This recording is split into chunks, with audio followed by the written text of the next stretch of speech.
What's poppin', everybody? Hello and welcome to Popcorn Culture. My name is Ben Carlin and I am your host. Here with me today is my brother Jay, who will be in every episode. That's me, Ben. I'm over here. It's a miracle I was able to make it because I don't know if you've been outside lately, but I think that Roanoke has recently turned into the surface of the sun. You know what? I agree. It's been so hot. It is like oppressive heat. Yeah. It's like you step outside and it's just like, I can't. It's a wet heat. Yeah.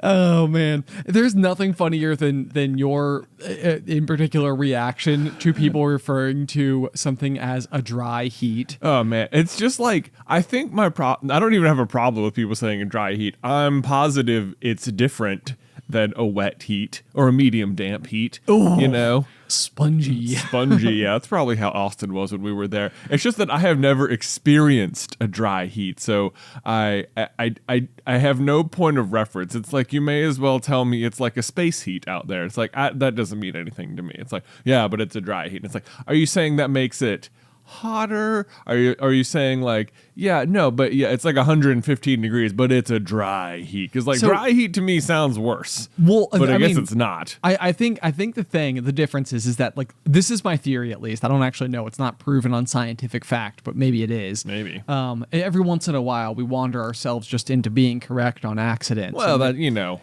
I think this all stands to reason at the very least. But so. A wet heat, a medium damp heat, spongy heat, as it were, kind of like a microwaved sponge, you know.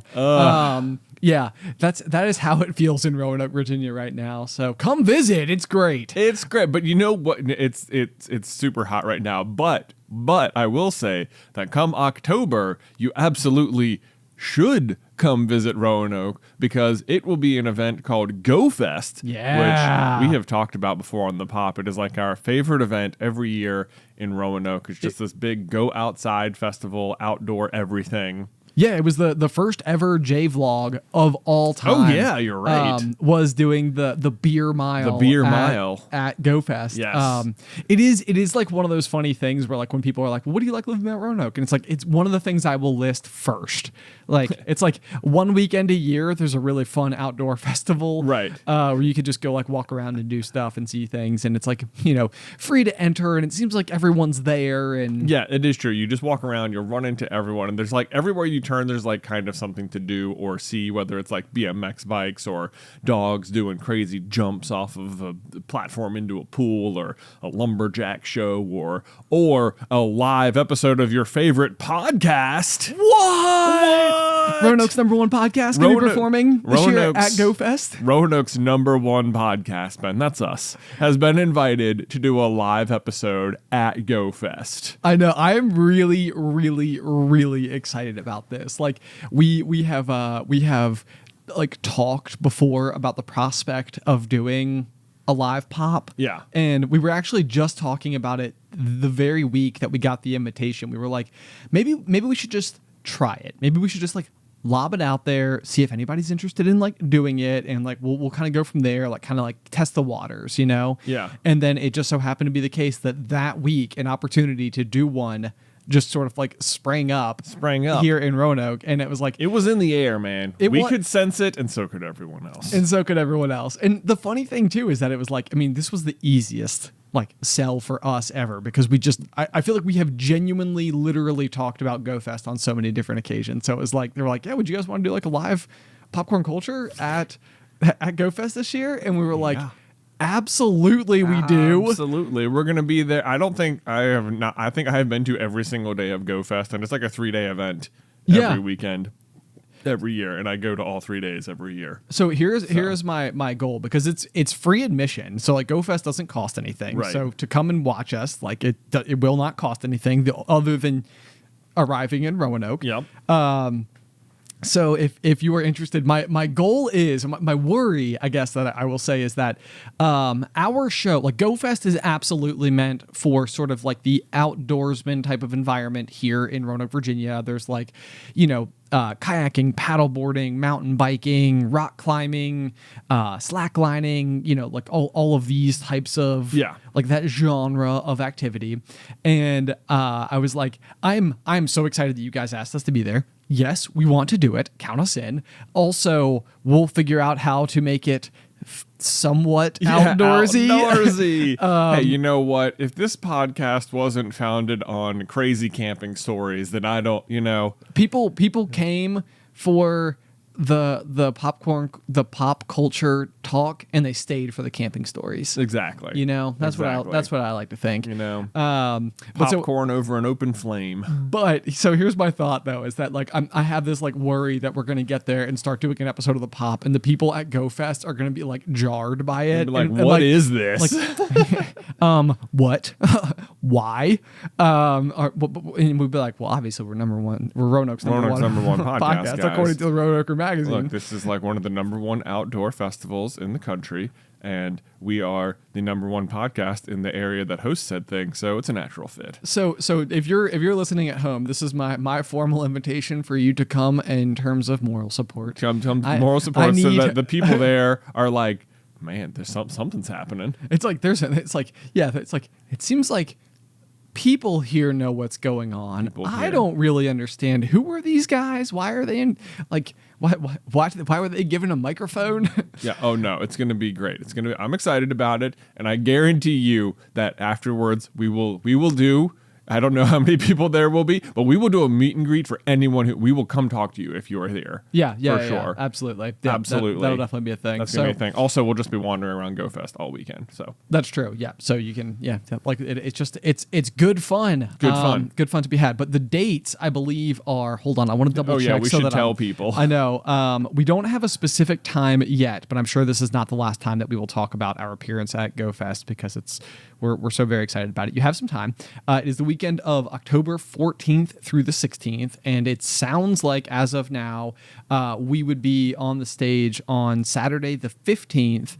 In the afternoon. So we don't know the exact time yet, but sometime afternoon-ish on October 15th. Yeah, that's right. Be prepared. Be there or be somewhere else. Just at home, I guess. Yeah. We'll try to record it so you can like listen in and be like, hey, this was the first ever live Popcorn Culture. It has less good audio quality or better good audio quality, or possibly banjos playing in the background. Who really knows? Anything can happen. Anything can happen at GoFest, as they say. Although I think we should do the beer mile again this year. Yeah. Then we would have something to talk about. For sure, we could at least talk about that. Yeah, it'd be like, okay, so let's talk about that beer mile, huh? That beer mile, dude. We came. What the first year we did it? We almost won. Yeah, we came in second. We came in second.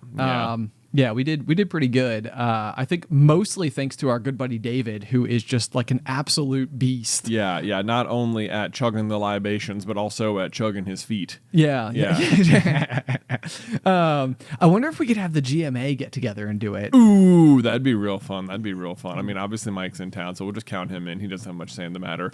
And then, if we can get John in, that'd be great. I felt so bad for our good buddy John Jennings this weekend, because months ago, back in May, for Mike's birthday, we got the a cycle pub night. Yeah, or a pub cycle. A pub cycle. I keep reversing them. No, it's okay. I mean, I think probably it just depends on like who's advertising it based on which order those two words come in. But sure. You've no doubt seen them before.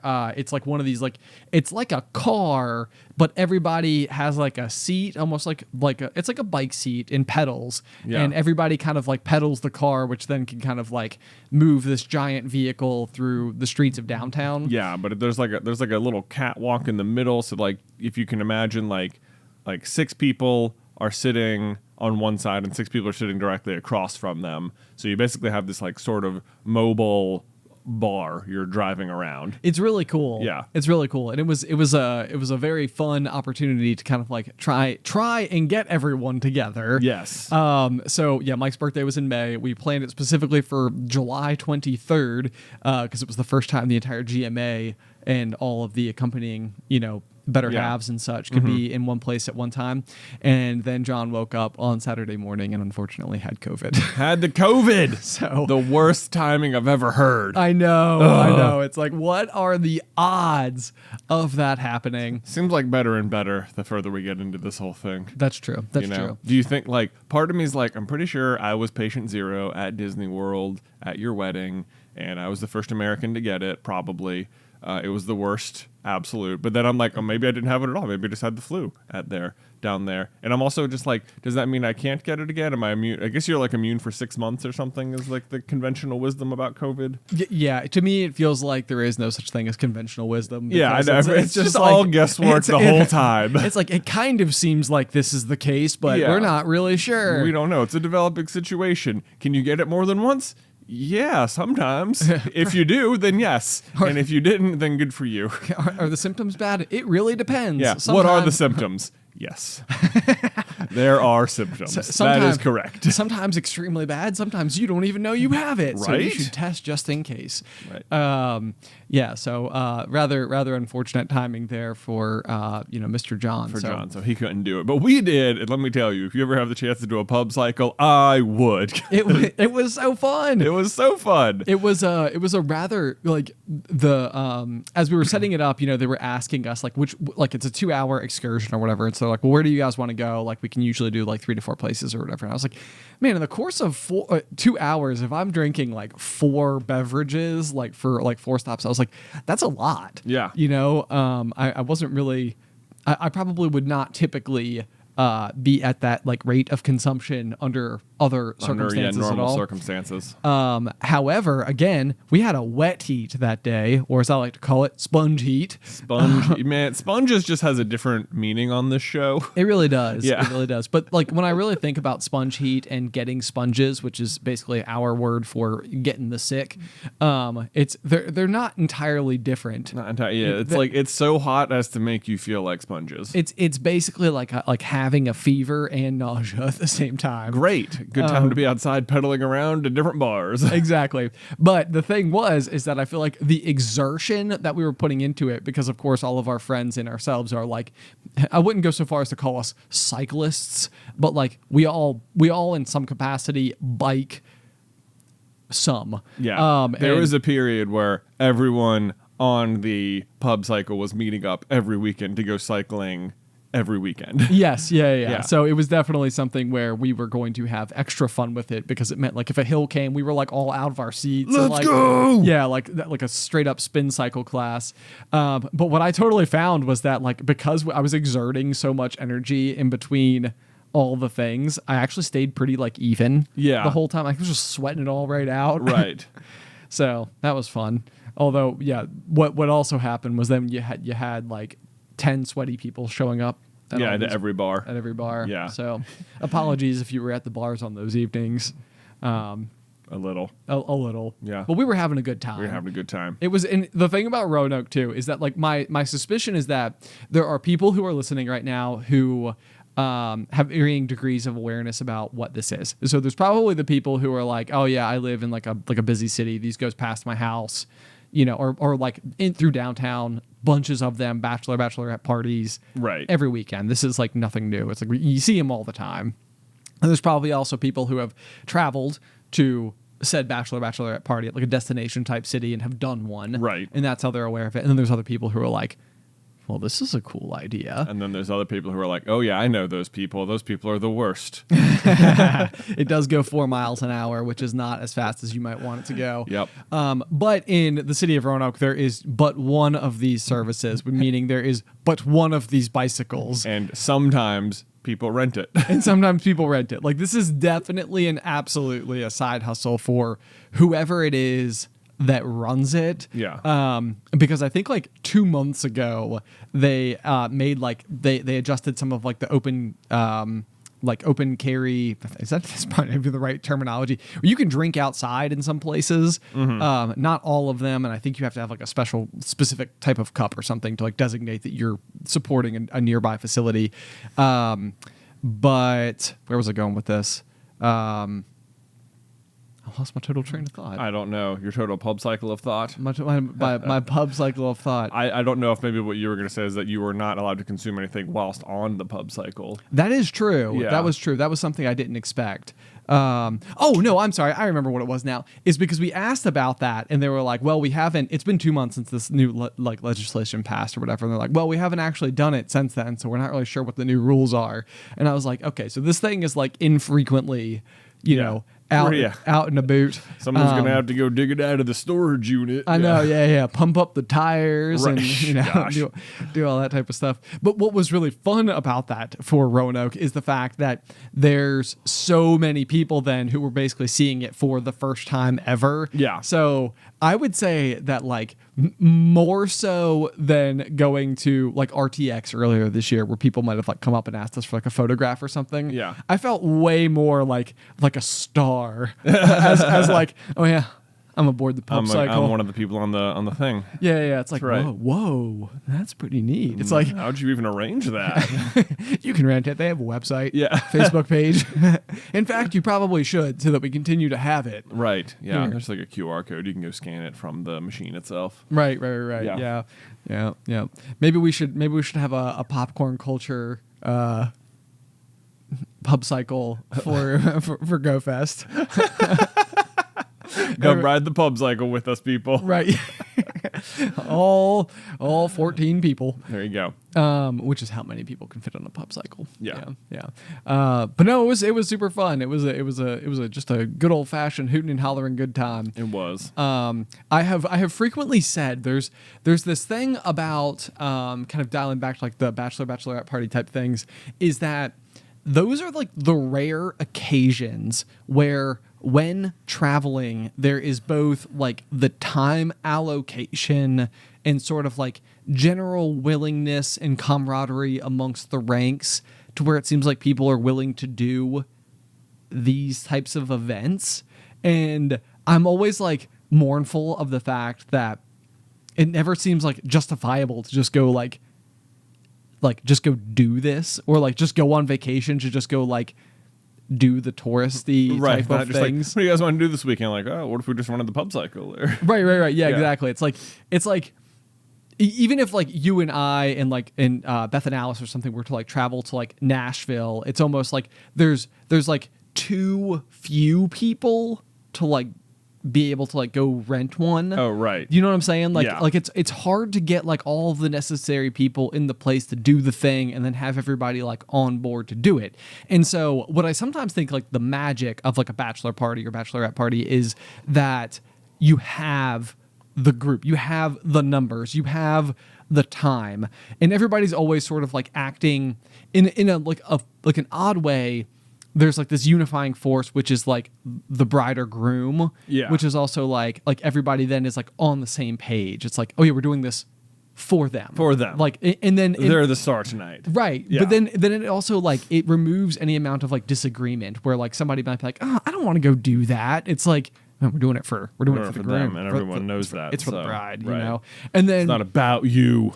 Right. But so as like we have gotten just like a little bit older and sort of started to like maybe take a couple of steps outside of the season of life where everybody's getting married. Yeah. Like I feel like I have fewer annual wedding invites than we did over the past like 5 years. Mm-hmm. As people have just kind of become married. Yeah. So it's also one of these where I'm like, man, well, I need to have an opportunity. I need to have a way to reinvent these occasions. Mm-hmm. Do you know what I'm saying? I know what you're saying, but like- I also it's one of those things where it's like in your brain you need like an occasion to do stuff like this, and it's like realistically you don't. No, I know. Yeah. Yeah, like that's like one of these things where it's like my brain has built like the laws of Right. like the world, and you just have to like overcome Yeah. those mental barriers and just be like, oh, we can do this. Right. We can. You know what? It's okay to just go have fun. Yeah. But You can just do it. man. So anyway, that's basically for me what the pub cycle was this past weekend. Yeah. It was Well, even like, that was sort of an occasion because it was like sort of for Mike's birthday, even though it was in May. hey, I mean, they had a cone hat They for did Mike have a to cone wear. hat. They were like, "Here you go, birthday boy." Yeah, it was really funny because it was almost like it was too tall to where it just sort of like scraped the top of the cycle at that point in time. And it was like, well, this is not really convenient or conducive to proper cycling etiquette, which, obviously we were all into. As soon as you stood up, I mean, the hat would just go straight through the ceiling. No good. Can't have it. Can't have it.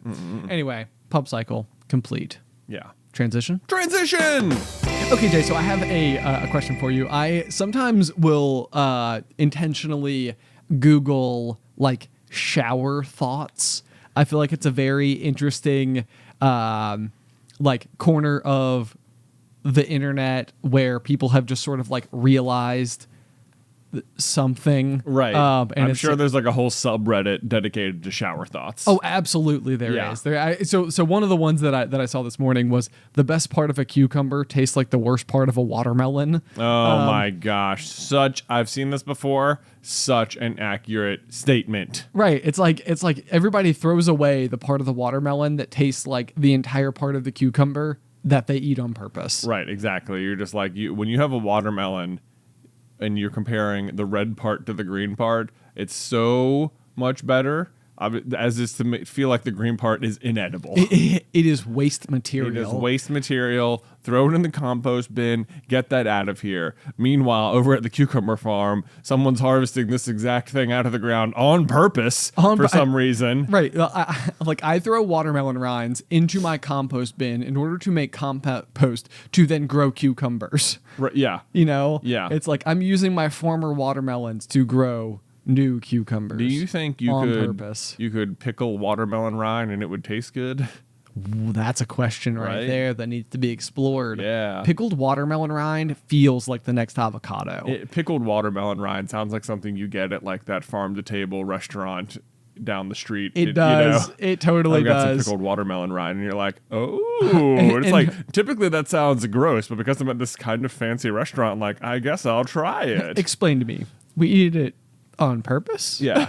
Like we believe in zero waste at this restaurant, and you're like, man, I respect that. Bring me the pickled watermelon rind. And then like the thing is that it's like it mostly tastes like vinegar, as most pickles do. Yeah. And it's like, you know what? Surprisingly good. Surprisingly, they're like, right? Can I bring you some frothed scallops? And you're like, bring it on, man. Frothed scallops. That does sound terrible. And somewhere is serving frothed scallops. You know it. It's like a cappuccino, but scallops. Exactly. That sounds terrible. It sounds really bad. Where was I going with this though? Shower thoughts. Shower thoughts. Yes. So with the shower thoughts, the other one that I have stumbled across that I actually feel like is a bit of a thinker is a different version of you exists in the minds of everyone who knows you. Yes. Yeah. And this is like sometimes I have discovered this to happen where I have met someone's facade, if you will, and like my brain did that thing where it was sort of like, okay, like I know certain characteristics about you, and I will like fill in the gaps, based on that, like essentially using context clues to like have a better feel for who somebody might be, and then gotten to know them more and more and more and realized that like, man, my first impression was just so inaccurate. Like I definitely like incorrectly took this piece of information about you and then didn't realize like that obviously you are not just, like you don't fall into all the columns of anybody who just also does that thing.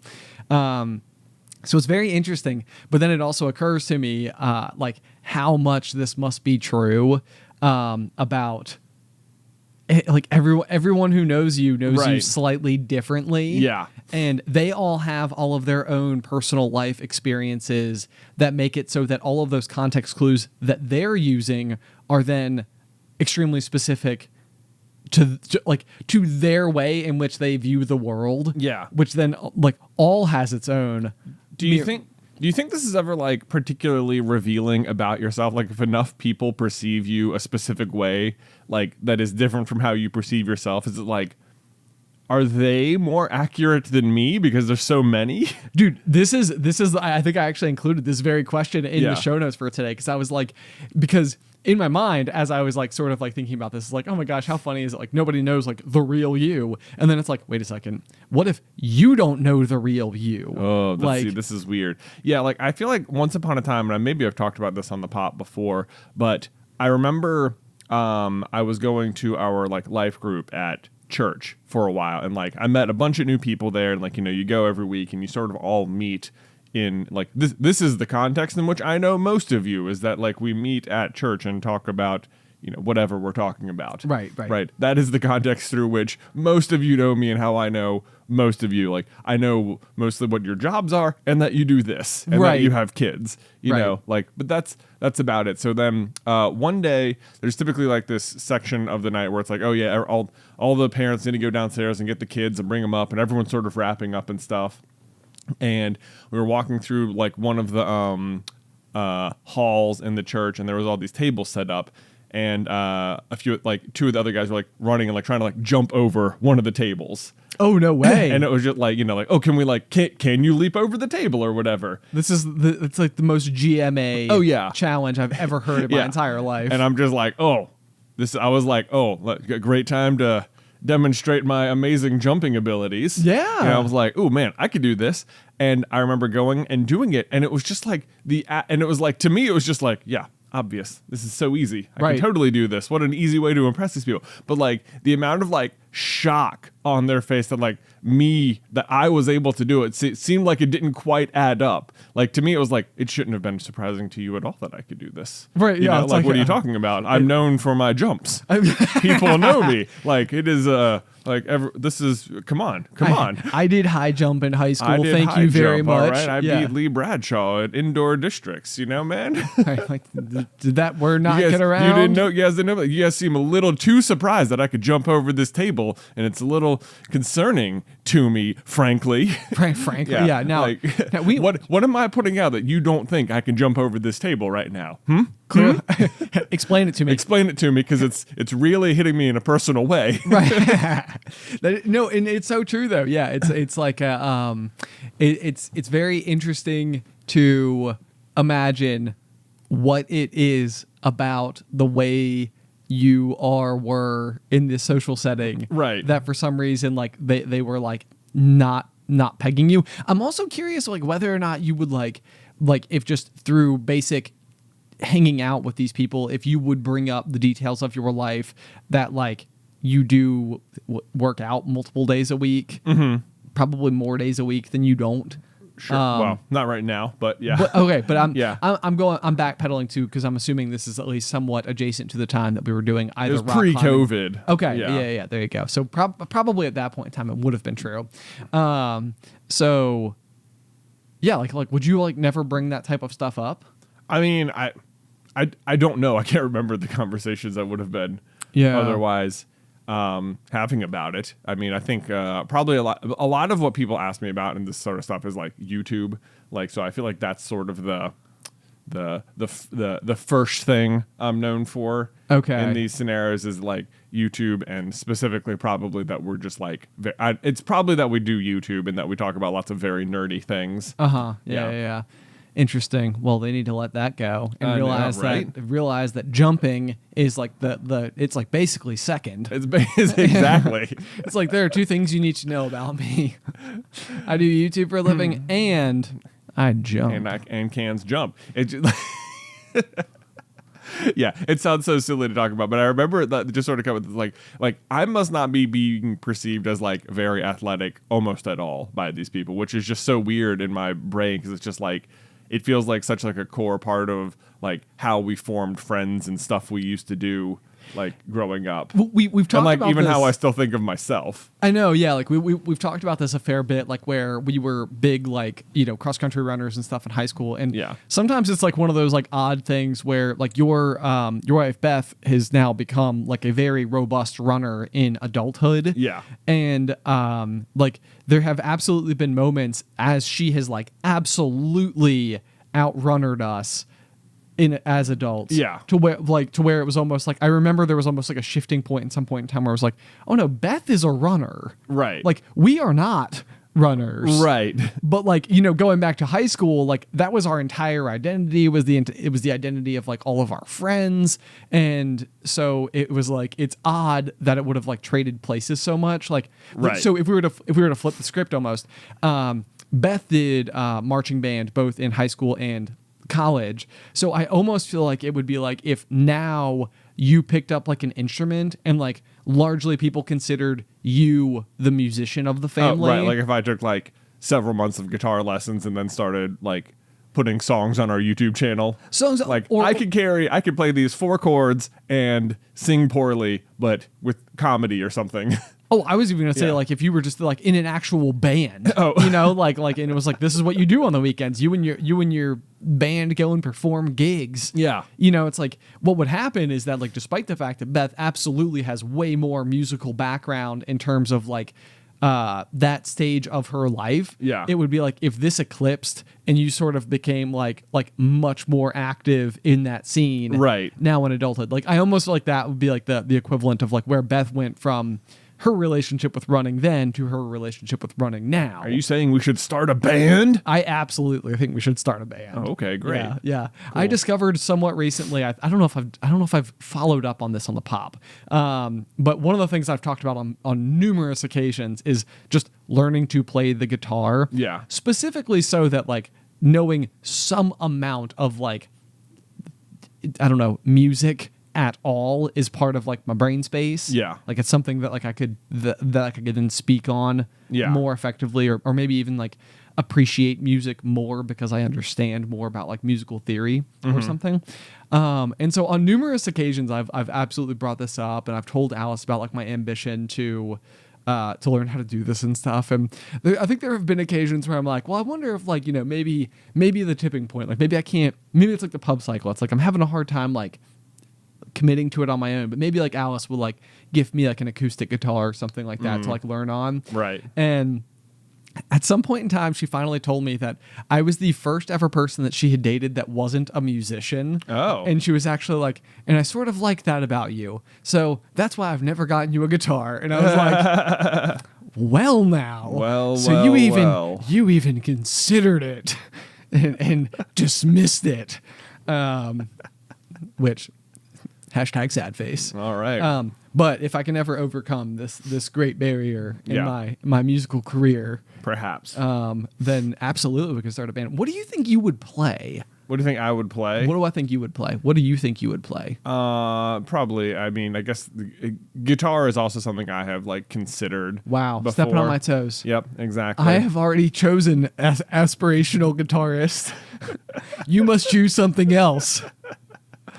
I feel like I'm trying to imagine you playing bass guitar. Mm-hmm. That's the one that has like much larger strings, chords. I guess it's like a lot deeper, right? Yeah, a lot deeper sounding. You're pretty deep. Yeah. Oh yeah. But that's like my voice. This doesn't have to be the way your fingers make sounds, right?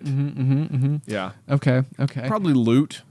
Oh, you would go there. It would be very cool. Yeah, to play the lute. Yeah, no, I like that. The other instrument that I've always thought would be cool to know how to play is the violin. That seems like there's way less application for it in the real world. Violin is like one of those things where to be entirely honest with you, I don't know whether or not it's just the impact of Lindsey Sterling or not, who is like the very she's very cool, famous violinist on the YouTube and performer and stuff, but like. There is something about the violin that is just like innately awesome. Mm-hmm. It's a very cool instrument in my mind. Yeah. So that would be a good one. That would be a good one. We would still need someone on drums. Obviously, you gotta have someone on drums. Technically, I played percussion in middle school band. Yep, I remember that. Yeah. Which I would say the thing that actually bums me out about it is that like not that I would know that much thanks to middle school band, but I did do it for 3 years of my life, and I think it's that lack of like musical theory type stuff that like I didn't feel like I gleaned anything from, because I think to be in middle school percussion, you're doing honestly, at least at our school, so little that it felt like 95% of the time the teacher was like working with all of the other students on like how to improve like their fingerings and like how to like better, get, I don't know, like play notes and read music and all that type of stuff. And it was also like, all right, drums, you're up. We need someone to hit the bass drum. Yeah. Hold dome. Yeah. Kind of hold the beat for us. So you had one mallet to hit one drum that played one note. I would like to play gong. Dome. Yeah. I did like playing the cymbals. Yeah, that's fun. Get to slam them together. That was pretty cool. It was interesting to me that at the middle where you could like I think when you signed up for band, like you could just choose percussion as like what you're going into from the beginning as. Yes. Yeah. So when I went into 6th grade, we had not moved to Roanoke yet, and percussion was not something you could sign up for. It was just like either you were in like the brass or you were in the woodwinds, and brass was just trumpets or trombones, and that was it. That was everything. Okay. And then I guess woodwinds was like saxophone, clarinet, and flute, and that was everything. Okay. But then like some point in the year they were like, okay, we're gonna have like you could like try out to do percussion, but like. And the number of people doing band was high, and I think in total they were taking 3 people to learn percussion. Oh my gosh! Yeah, so it was like quite the honor. It was like you had to like I don't know I did try out and I did not get it obviously. But yeah, so I remember that and thinking like, oh man, what a bummer, because that's what I definitely would have just signed up for from the beginning, but then I just stuck with the trumpet after that. Maybe you could be our drummer. Yeah, maybe, but. Who's to say? I don't totally see this playing out. Playing out. It's almost a pun. I don't know. I like the idea of just completely just being like, Beth, we're coming for you. I know you've got musical background, but like we got musical future ground. That's right. We're going for lute, flute, and bell or whatever. Lute, flute, and horn. I would, yeah, that would be great. Actually, saxophone. I don't know. Does saxophone count as a horn? It feels like it's got like a. It does, but I think it's it was with the woodwinds. Okay. Yeah, it's got like a reed. At least at Ben Franklin Middle School's delineation as to what team you got on, whether you were on the triple L's or on the investigators. Right. Yeah. Yeah. Oh man, the triple L's. How could they possibly? So this is mean, but this is also middle school. But I feel like I moved to Roanoke, and therefore did not go to this middle school. Basically, in between 5th and 6th grade, so it was where I would have been headed otherwise. But triple L did people not refer to them as lifelong losers? That is absolutely because it's so funny too, because like my middle school had like. I don't know. Teams is what they called them. They called them teams. Okay. But even so, and you had like one of the 4 teams you could be on, and like even having gone through that, when I was introduced to like houses and Harry Potter, like it was completely foreign to me. Like it didn't, didn't sound like the same thing. The same thing. Even though you clearly had like rivalries. Like I feel like by the time I was supposed to be going, I like knew very well. It was like, oh man, I need to get sorted into the right team. Like I got to make sure. Absolutely. Right. Yeah. So, but basically the way you were, what team you were on in your 6th grade middle school class was based on the single elective you were allowed to choose, which was either brass band, woodwind band, choir, or art. So those were the 4. That's how you determined where you were. That's how you determined where you were going. And then the 4 teams were the investigators, the challengers, the stars, or the triple L's, aka the lifelong learners. It's just the worst, absolute worst. Oh, so the triple L, like they literally were already imposing the lifelong aspect of it. Oh, that was already part of the title. Yeah. Oh my goodness gracious! Like you need to think that through more. People who run middle school. Yeah. I firmly believe that middle school is like an oddly influential aspect of every single piece of like human existence in life. Like, sure. Like we've talked before about how like certain new like in terms, like by the time they have reached us, it's like you know that they have already become dated because they have reached us. Right. It's like, okay, that means that middle schoolers stop saying this. Like that long ago, but it also means that like the terminology that ends up getting like picked up, it's like it always occurs to me that a middle schooler somewhere said it for the first time. Right. And You then know? it spread. And then it spread. So like literally like some seventh grader named Lindsay, was the first to say like, that's so Fleek. Yeah. And then like it like must have somehow left that school and made it to other schools through way of friends and cousins and transplant students and such. Social media. So, well, I mean, social media wasn't even a thing back then. That's true, Although yeah. maybe these words are more regional based on. I think social media was a thing by the time Fleek came around. I think you're right with that one. Yeah. That's true. That's true. But it's like the origin point. It's like it is so interesting that like a 12, 13-year-old is the one who ultimately came up with a word that then became such a like global sensation / meme / way to show how dated anybody currently is based on their use of said word. Right. You know what I mean? Oh, yeah. It's like Fleek, from the moment Lindsay, the seventh grader, said it for the first time, which Right. I'm making up, by the way. I don't know if it was actually Lindsay. It could have been Kimberly. Could have been Kimberly. Yeah. She's But been known to get but, very, very trendy. but let's be sure it was one of them. But like, yeah, it's like someone said it for the first time. Right. Hard stop. Yeah. And it's like, oh. There was a Fleek Zero. Right. Yeah. Fleek Zero. Patient Zero. Oh, man. Fleek Zero sounds like the title of the episode. That does, yeah. Welcome to Fleek Zero. The first time it was ever said, ever. And the thing is that like the first time they ever said it, they must have said it with so much like confidence Yeah. that someone else like was like on board. Yeah. Like someone else had to like admire it. Right, yeah. It like obviously caught on in a way. Right, in a way. Right. It caught in people's brains. That makes me think it was Kimberly.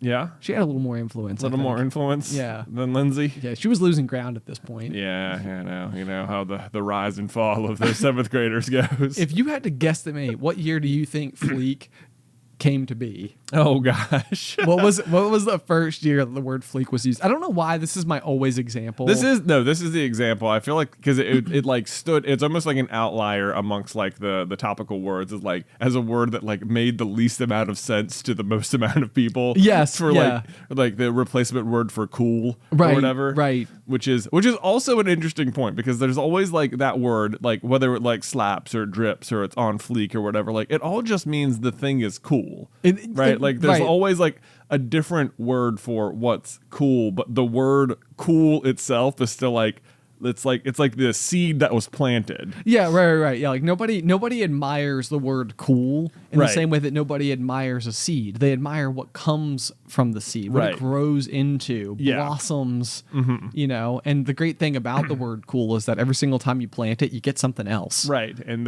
people keep getting new stuff, but it's still coming from that same seed. Like it's all still there. But so and see, weirdly like the word cool never seems to like completely leave either. Right, it's You true. know? Like the idea, like cool is cool, right? cool is cool. Like yeah, like you need to have it as like this baseline constant. Yeah. It needs to always be there. I feel like even just the spelling of the word cool is like really, really great. Like I'm picturing the word in my mind. It's like, it is what it is. It is Cool is sure. the name of cool, you know? Like we found like cool is like it's almost like finding the true name of things. Exactly. Yeah. Yeah. It's like that's what it is. Because cool is also not like it is just so purely an adjective. Yeah. Like it is otherwise nothing else. Like, Right. it's like indefinable. Right. It's like indescribable. love, you know? Right. Like People can't- how do you describe cool? Like as like a thing that other people admire, a Yeah. thing that other people covet. Yeah. You know? It's like aspirational. Yes. Yeah. Yeah, but it's like such a weird thing is like by definition, if you try too hard, you're losing it. Right. Okay, so so I'm back to Fleek though, because I'm trying to determine whether or not it was a word that was being said when I was still in high school, which would have been from the years 2004 to 2008. I don't think so because I don't think I ever successfully used Fleek like in Ever. my I understand. Yeah, right.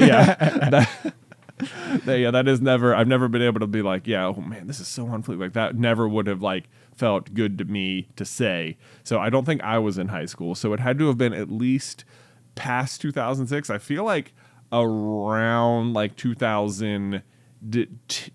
11 or something feels right. Okay. Yeah. Good guesstimate. Yeah, I'm trying to, because that would plant me in college, junior in college. Mm-hmm. And by the time you're in college, you're absolutely not on the cutting edge of what's Fleek No. and what's not Fleek. I wonder if we could like and especially if you're 32 and on a podcast, you absolutely have no idea. No, yeah. What is. Let's see if we can look it up over time. Usage of Fleek over time. I don't know. Oh, born in a Vine video on June 21st, 2014, the term Fleek is a busy word. It was originally, and still is most commonly, applied to perfectly groomed eyebrows. No, it isn't. But the word has been used to describe everything from Hashbrowns to skateboards. Oh, wait, I don't even know if that's a very diverse range. Yeah. Hashbrowns to skateboards. What's in between hash browns and skateboards? On the Like, pie chart of objects, they're not that far from they each other. don't seem that far. It seems like you could go into a Hardee's, grab a hash brown, and then get back on your skateboard and move around the parking lot With your perfectly groomed eyebrows. with your on fleek eyebrows, where you like huck some disc with your buddies. Right, yeah. So Yeah. then your breakfast is on fleek, as is your appearance and way of travel. Okay, look, if you're listening to this right now, we need to go to the Reddit, let's put it there, and have a poll. Just, did you know Fleek was talking about eyebrows? It's almost too much of a leading question. That's true, because then people will be like, "Oh, yeah, I did know that." I did, yeah, exactly. Yeah. Like you always offer somebody the. I find this to be very irritating when you ask a question and it's like, "Hey, did you know Fleek was like to describe eyebrows?" It's like you've given them too much information and given them the power to say yes. Right. You know, and it's like, Like, no, I should have phrased that differently. It's like, what is Fleek meant to originally describe? Go, exactly. fill in the blank. And you're just like, Yeah, cool, probably. I don't know. Yeah. Guess not. I feel like the joke about it is that like whenever you would see it otherwise in pop media or pop media in pop culture. What's the name of this show? In pop culture, it was always adults actively using it wrong. Like that was the joke. Exactly. And I mean, I feel like the whole reason that I know what it is that I have only ever heard it being used either like ironically on purpose or like comically out of place. Yeah. I'll tell you another thing about this particular word is that like it's one of those words where I was like 90% sure that it was Fleek, Fleek, but not 100% sure it wasn't like fleet, you know? Oh, that's on Fleet? Yeah, like that's on fleet. Like, yeah, I'm pretty like part of my hesitation to use the word was that like in the act of like trying to use it and then you getting the word completely wrong altogether. You know? Like, dude, you do not get it. It's like no, I'm using it ironically. It's like you're not using it at all. Yeah, it's like it's not fleet, dude. It's fleet. And then I feel like even if I'd said like, okay, it ends with a K, it's like I don't for sure know if the spelling is EA or EE, and that also makes me unsure, even though I would say it the same. Right. Yeah. It's like you could say Fleek EA and it's like Fleek. And then there's like Fleek and it's like EE and it's like, ooh, I can hear the difference in my it's head. like you're spelling it wrong, aren't you? Write it down for me. Like, I'd rather not. It's like you say it, it's like, I don't understand why you're using this wrong, but I can tell you are. Can tell you you- write down yeah. what you think you're saying? And it's like, oh, that's it. It's EA. You wrote, yeah, okay. It's actually EE. I knew something was off. Right, yeah. These are the things that go through my brain. It's like, yeah, like I keep trying to think. I feel like there is a current new word that means this that like has now reached my ears, which again means that it's already outdated. Yeah. But it's driving me crazy to know what is the new Fleek. Is that like a Googleable sentence? I feel like other words that have fallen in this category recently have been like slaps, drips, snaps. See, and the thing is that, yeah, so Ethan, the editor who edits the podcast, is like, he is so immersed in internet culture that he is like our like representative from Gen Z. Yeah. You know, here in the office. Yeah. Despite not being in Gen Z at all. Right. He's It's like the Gen Z correspondent. He is, yeah. Yeah. He speaks Gen Z. He can like translate for us. Yeah, exactly. Yeah. Let's say, nope. Okay, 11 slang terms you want to memorize to stay cool. Oh no! Look, the fact that this list exists also means they're already outdated too. But go ahead and let's give them a try. Let's see here. Okay, snatched. Snatch. Okay, sure. That's snatched is the new Fleek. It's used to describe anything that looks really good or on point. Does it say it's the new Fleek? Anything from your eyebrows to your outfit can be snatched. Oh, but okay, so Again with the eyebrows. Eyebrows to your outfit does not seem like it's a very wide margin, you know? It's that seems narrower to me. That still falls like all inside of beauty. Right. You So know? like if you're looking at a clock and trying to determine sections, I would say Hashbrowns is anything from like 2 to 6. You know, Hashbrowns to skateboards. That's Yeah. 2 p.m. to 6 p.m. I would say eyebrows to outfit is basically like you're encompassing like everything from like 215 to 216. Yeah, I know, Like, right? It's like that's not really a wide range. Sus. Sus. Okay, yeah, I'm Yeah. aware of sus. That's from, I think that was from the game, Among Us. Among right? Us, That yeah. like spawned the word sus. Sus, yeah. Yeah. And I do remember when that one like popped up. Yeah. It was like it did make me like very, very uncomfortable to ever attempt to go like within 10 feet of using it. It's like, that's sus. It's Yeah. like, Oh, and you know what? I'm gonna give a guess that the word tracks is on this list. oh, like that tracks. Like that tracks. Okay. Yeah, I feel like I feel like that's a more trendy thing at the moment, but I could be dead wrong. You know, tracks is actually one that I have absolutely picked up into my vernacular. Yeah. Like, oh, that tracks. Yeah.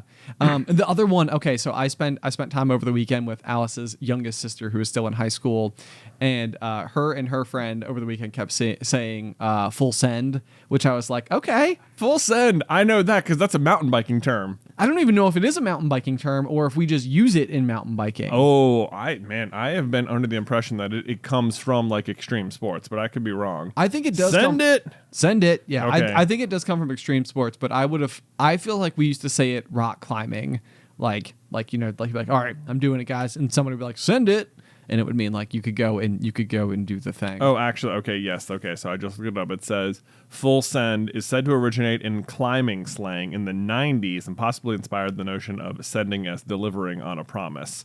Spread to snowboarding, skiing, mountain biking, and skateboarding. In these extreme sports, to send is perform a run cleanly and flawlessly. So okay, I'm glad that skateboarding's included because that means that like you could conceivably send hash brown. Exactly, yeah. Send it. What'd you get, some hash browns? Send it! It's in between It's 2 and just 6. math, man. Still counts. Okay. So we weren't that far off. I thought it was specifically a mountain biking term that had spread, but it is more of a just outdoor extreme sport. So when we go to GoFest to put on our performance, we'll send it. We'll send it. For sure. We're gonna send it. All right. What are the 9 other words on your list? I'm just kind of bouncing around based on what's appropriate and words that I actually have heard of before. Okay. Another one that took me forever to comprehend, like maybe longer than it has taken me to understand what Dungeons and Dragons is the word stan. Stan? Yeah. Oh, this is like you're a big fan of something, right? But it's from the Eminem song. Look at you go. Yeah. Yeah, you do know the origin. Yeah. Very Okay. impressive. Okay, so that is basically what it says. But stan is the internet's word for a hardcore fan. So yeah, like I'm a stan. But it's interesting to me because it feels like the phrase stan is very trendy now, but that song came out a long time ago. That might be fair. And again, I would say that like stan feels like it's now been around for enough years that it still feels like it's mostly like it's almost like the closer it is to becoming a word in the actual dictionary, then even less so is it still like in. Yeah. You know? Okay. So I'd be curious if stan is in the dictionary. Continue on. OTP. Are you familiar with this? OTP. Like over the... I'm familiar with like OP, meaning like overpowered. Overpowered, yeah. Yeah. That's like that's OP. Yeah, that's OTP. OTP is actually you're less close on this one. Stands for one true pairing. One true pairing. Yeah, so like maybe That's my OTP. Like Your that's OTP. my ship. So like It's like ship. It's the new phrase for shipping, is what it sounds or like. maybe it's the old phrase for shipping. No, shipping was like when we started Super Carlin Brothers. Shipping was like a really popular term. I feel like yeah, okay, Okay. So I ship like Harry and Hermione. exactly. Okay. Yeah, Okay. they're your OTP. My OTP. Yeah. Yeah. I suppose like celebrity couples, you know, it could be like, oh, like John Krasinski and Emily Blunt, OTP. Yeah. Probably like it's again every time I like try to think of an example, I'm like, dude, you were just digging your own grave over here. Like people be like, who? Okay, let's see if there's anything else left on this list. That's ship was literally the next one. Wow. Okay, this list must be old because the next one is DM. What DM? Like as in direct message. Yeah, I got you there. Yeah. All right. Okay, so that's all I got. Yeah, That's when all I was this got. list published, Ben? Hang on. 2018. 2018. Almost a full Ben, 5 years ago. This is an old list, my man. It's an old list. Very, very useless. However, we did get some friendly banter out of it. There's so no doubt. Yeah. We'll do Okay. that. On that note, okay. I have been watching the show Love Island, which, if you're unfamiliar, is basically like the UK's version of the like Bachelor, Bachelorette. Yeah. And as everybody listening to the pop knows, Jay and I are big fans of just absolute garbage TV. There's no doubt. And it's been very interesting because it's again, it's so like, I don't even know if I can say British because there's so many different like dialects, I suppose, because like within the geographic region at which people might come from, like whether it's like, Scotland or Manchester or London, or I don't even know if these are extremely different things. They all have like slightly different words that they might use to like describe one another. Yeah, just like regionally. Yeah. Yeah, like regional dialect and stuff. And so one of my absolute favorites, though, has been the way that they describe somebody as attractive.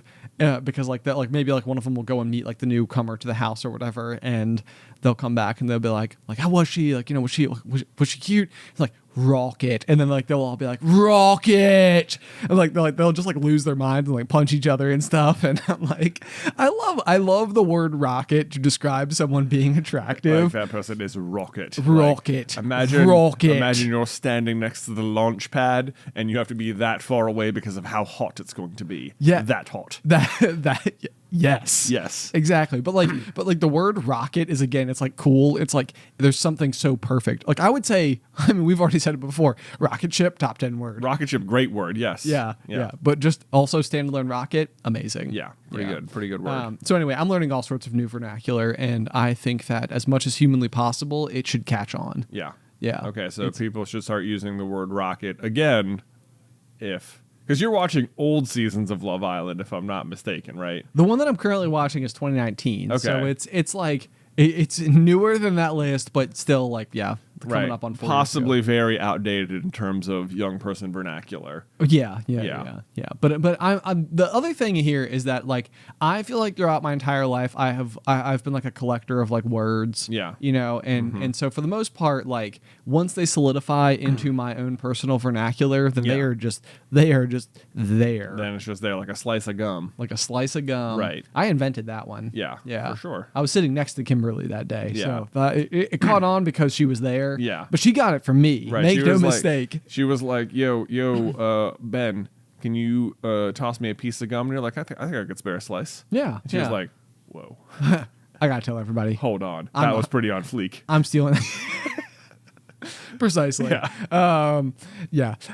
No, another one of these words that I actually have probably used and then retired is the word dank. Which this was an interesting one that I learned from my friend Seth back in my days at Petland. okay. And I remember him one day saying like, "Oh, that's dank," and I was like, "What'd you just say?" This is the greatest new word ever. And I was like, new word.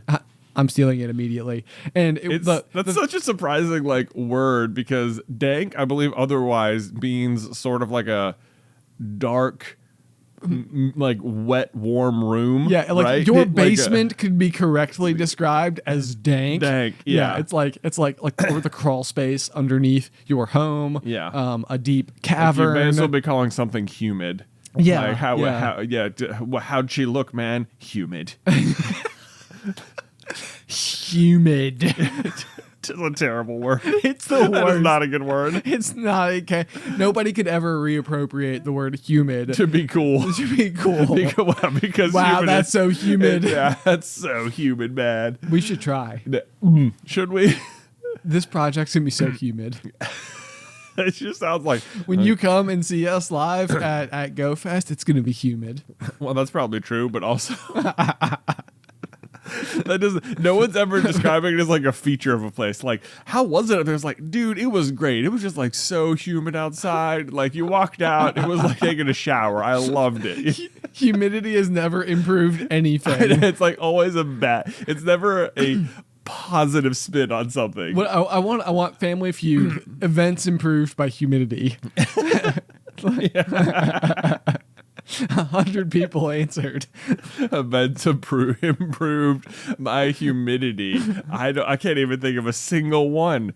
What would be improved by humidity? I'm trying to think. Moisture farming. Moisture. I bet Uncle Owen loves it. He's like, I would die for some humidity, man. Yeah, he rolls into Uncle Owen's the only person using humid to describe like, how was Naboo? So humid. You can't even believe it. It was amazing. If you breathed heavy, you were drinking water. There was moisture in. Do you understand me? We have 2 suns on this planet and live in a desert. There was moisture. It's a dry heat in the air. I could take a bulldozer full of water from the Gungan Lake, bring it back to Tatooine, and be rich overnight. Do you understand? So humid. So humid there. Oh, man. Which, by the way, brings us full circle to my explanation as to why I think dry heat is a thing. Okay. We started here. We end here. So this is my theorized explanation, right? Is that basically it is just humidity is what makes wet heat wet and worse. And it's because dry heat, if you step into the shade, it is cool because the area is shaded. However, in a wet heat, a sponge heat, a dank basement, the problem is that because there's so much moisture in the air, it carries the heat from the sunny areas and makes it hot in the shady areas as well. Right. Because the moisture is a better vehicle for that temperature. Right. It's as if you've lit the air on fire. It's as if. Now all of the air is fire rather than only the air being exposed to the sun. Right. Yeah. Right. Yes. Although make no mistake, we describe as all of the air on fire, but it is in fact all on wet. It is. Yeah. Don't confuse fire because it's still a very wet heat. Yes. Yeah. Yeah. Yeah, this was another one of my shower thoughts, was that like the entire turning of our world is determined by a giant flaming gas ball that's kind of close by. Kind of close by. Yeah. Although man, I'm sure you've seen the pictures from the telescope. I have. Recently. Dude, I feel like I can't think of a series of pictures that have had more impact on like just like literally everyone in recent memory, you know, Okay.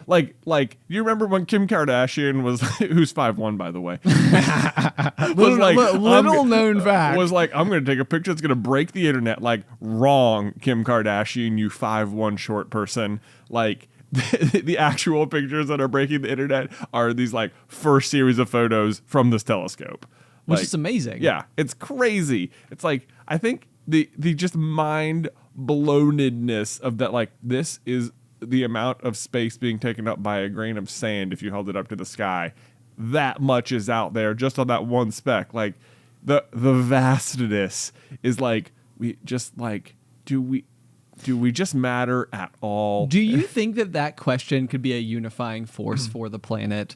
Like it's almost like we're all like so like determined to be like upset and preoccupied with things, but maybe like realizing it's like we are quite small. Yeah. We small. Ben, you know what? Okay, actually speaking, I had this was maybe a shower thought of mine the other day. But there's several, all of the pictures are freaking amazing, first of all, from the telescope. Absolutely. But there's like the one, I feel like the money shot that has like where you can see like over 100 galaxies in it. All right. Right. I feel like given the way that we oft choose like like the one true host or the one true president or whatever, we should have like the one true galaxy of the pop. Like we pick a galaxy. Like we pick a galaxy, and this is like the popcorn galaxy now. Like, you know what I mean? That's so humid. Right. It is so humid. And this idea right now, it's like it's making me sweat because it's so humid. You're using it so right. Thanks. It's catching on. That idea is so sweaty. No. This is how they got to drips. This is what it has to be at. Like, almost yeah. certainly. All we're really doing is just reinventing the historical, factual past that led to people describing something as dripping. That sweats, man. That's so humid. It's like we can't quite do sweats because that's gross. That's gross. However, but you know what? If you get enough sweat, it drips. It drips, and there we are. We've made it. Boom. How dank. We understand how to make cool words.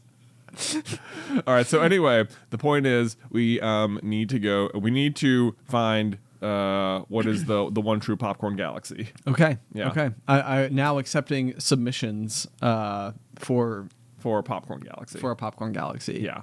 Preferably if it looks like it's in the shape of popcorn. Yeah, that's preferable. So you guys go through. This feels like another great thing to do on Reddit. We'll figure out the one true galaxy. I love it. Yeah. I love it. Otherwise, guys, if you have any feedback for the show, be sure to send it over to popcornculturepod@gmail.com. I love reading all of the emails that come through. Even if you don't get a response from me, I promise you I do see those emails and I do read those emails. Otherwise, if you would like to support us over on Patreon, you can do so at patreon.com/popcornculture. We have a whole bunch of really cool tiers over there, including the $5 tier, which gives you after the final pop. It's an extra 15 to 20 minutes of Jay and I talking after each week's episode, just something we didn't get to in that day's episode. If you'd like to check that out, and by signing up at that tier, you do get access to the entire backlog as well. It's not just like what's happening in the future. So good bang for your buck. Otherwise, at the $25 tier, you get a piece of exclusive quarterly merch. And quarterly is actually not a bad descriptor for this quarter's item, which is going to be a Popcorn Culture challenge coin. Yeah. We are very excited about it. There are going to be lots of little details packed into that coin. So you'll want to examine it closely. You will want to pay very careful attention and just, give it like a good looking over. Yeah. Make sure you really see it. Yeah. Don't just look at it. Take it in for all of its humidness. It's going to be so humid. Yeah. Again, patreon.com/popcornculture. Otherwise, guys, as always, thank you so much for tuning in. And until next time, Pop.